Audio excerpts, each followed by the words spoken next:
Hey guys, my name is Brian Pasella, and I'm here to talk to you a little bit about freediving safety. There's basically three main rules you always want to consider and follow when you're freediving. The first one is to never dive alone. It's kind of the guideline and basis to any water sport activity because you're inherently being in an atmosphere where you can drown, and you need a partner there, a buddy there, to save you in case anything happens and you're not able to take care of yourself. So number one, never dive alone.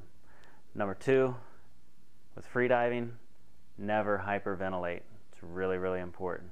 Number three, never overweight.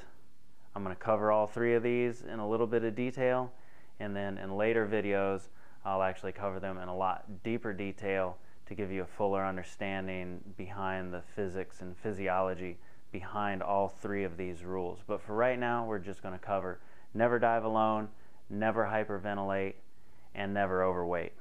The first one, never dive alone, is basically just like in scuba diving or any other water sport that has the risk of you drowning. You always need a partner there that's going to be able to take care of you and save you in the event of an emergency. In freediving, it's a little bit different than scuba diving. In scuba diving, the buddy system works where you're always together. In freediving, you want to approach the buddy system with one up and one down.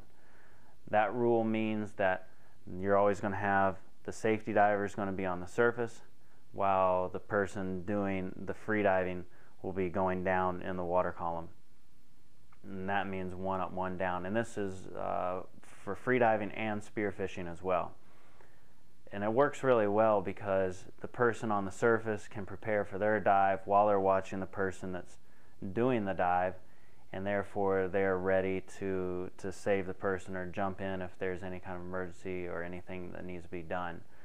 So with the one up, one down, you're going to have the diver that's down and the person that's on the surface keeping an eye. And a real important thing that I need to stress about this, and it seems to be a problem with spearfishing mostly, is that people get preoccupied with their own goals, their own intentions, and that's builds up to a really bad scenario. Bad things can happen if you have a person that's on the surface and all they're thinking about is the fish they want to get or their dive that they're getting ready to do, and they're preoccupied with these thoughts. Instead, what they really need to be focusing on is being the safety for the diver that is down there. I mean, wouldn't you want the same thing if you're the one diving? Wouldn't you want your buddy, your safety diver that's at the surface, to be paying attention and to have that confidence to know that they're going to be there for you when you make your ascent, when you're coming up, and for them to be there and be able to help you out if anything does happen? So the safety diver on the surface really needs to pay attention and be disciplined and paying attention to safety.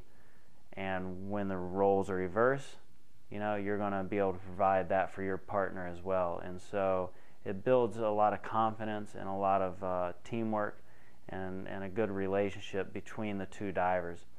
So if you're able to dive with somebody a lot, which is the best thing to be able to do, and you build this relationship, what's ultimately going to happen is you're going to be able to push yourself farther and farther because you have built this trust with your safety. And it can be a really beautiful thing, because then you're able to really, you know, go deeper within yourself and push your limits a lot more because you have a safety diver that you can trust. With spearfishing, the way to go about this, so there's no question about it, is it helps a lot to only spearfish with one gun between two people.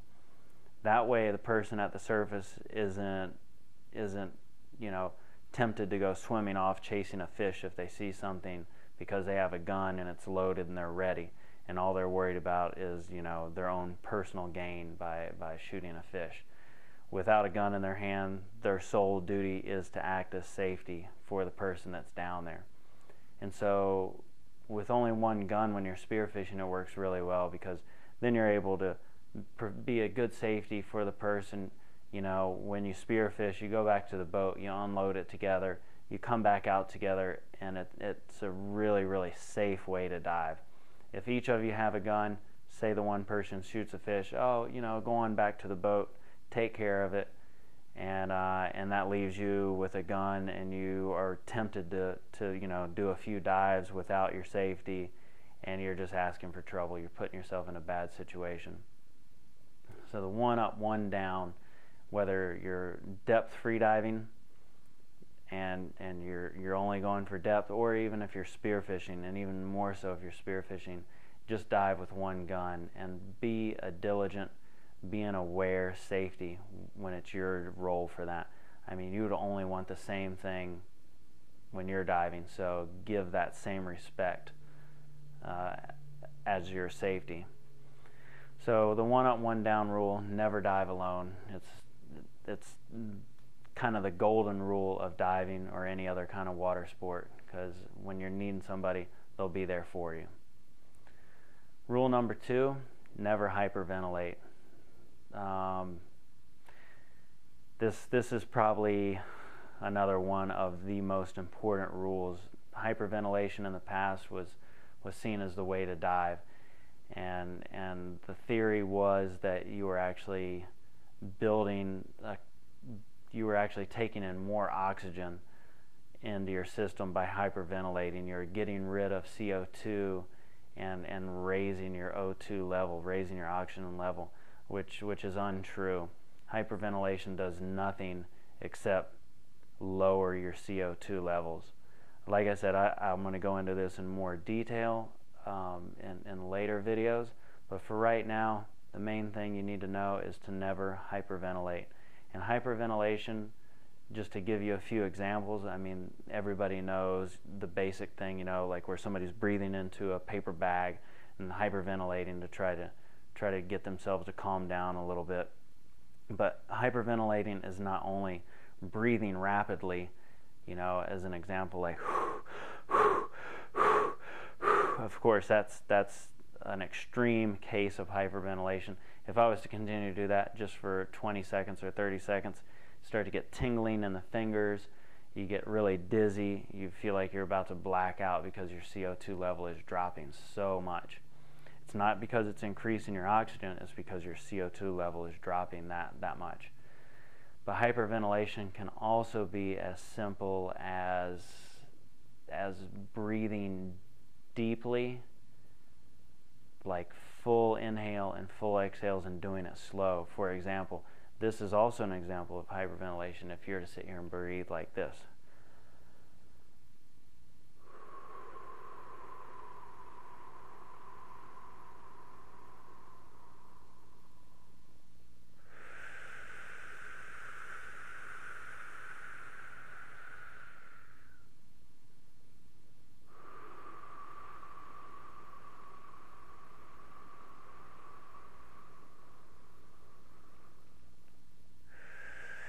Because if I'm to continue that style of breathing, I still get the lightheadedness, the dizziness, the tingling in my hands, all kinds of signals that represent hyperventilation.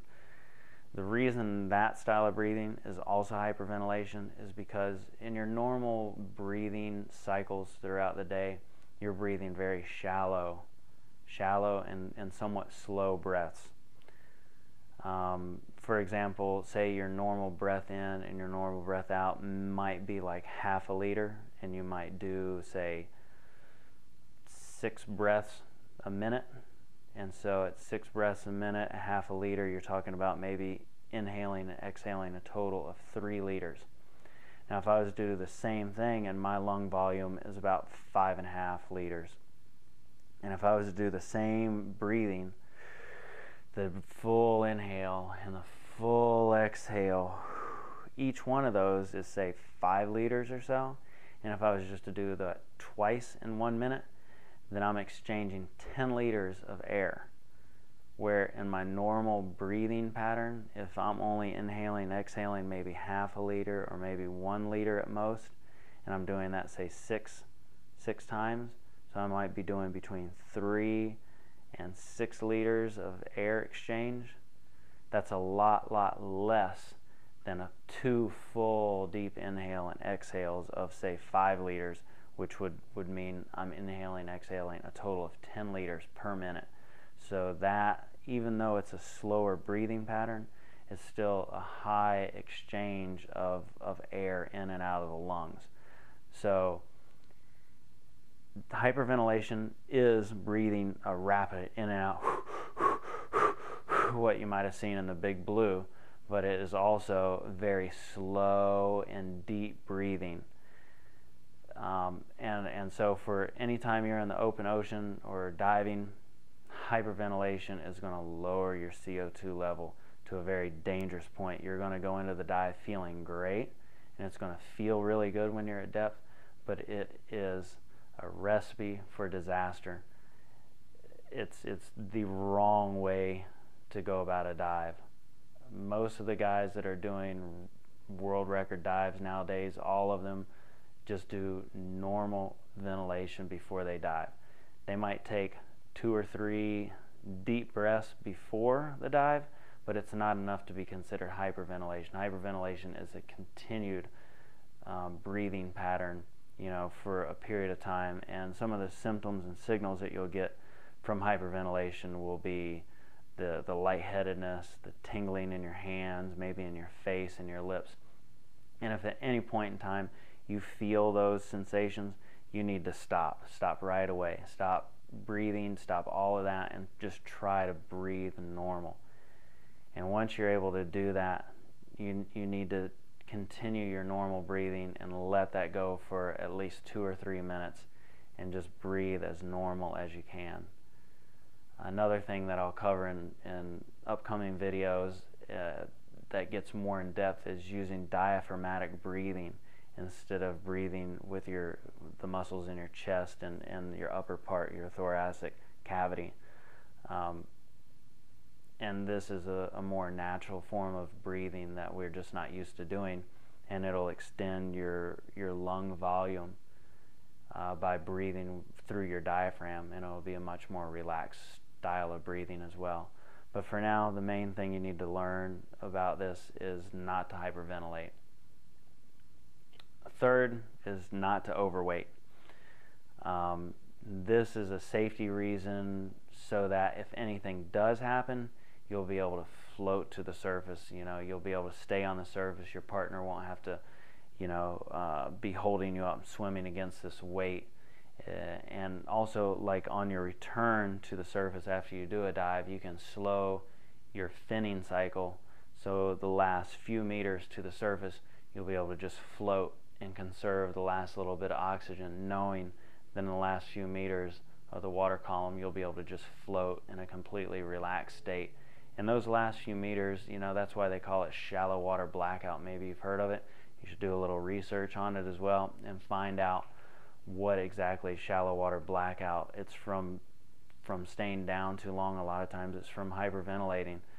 But if you're overweighted and you have a shallow water blackout, instead of just floating the rest of the way to the surface, you're going to sink back down, and then you're doomed, especially if your buddy is not able to dive as deep as you are, or as deep as the water you're in.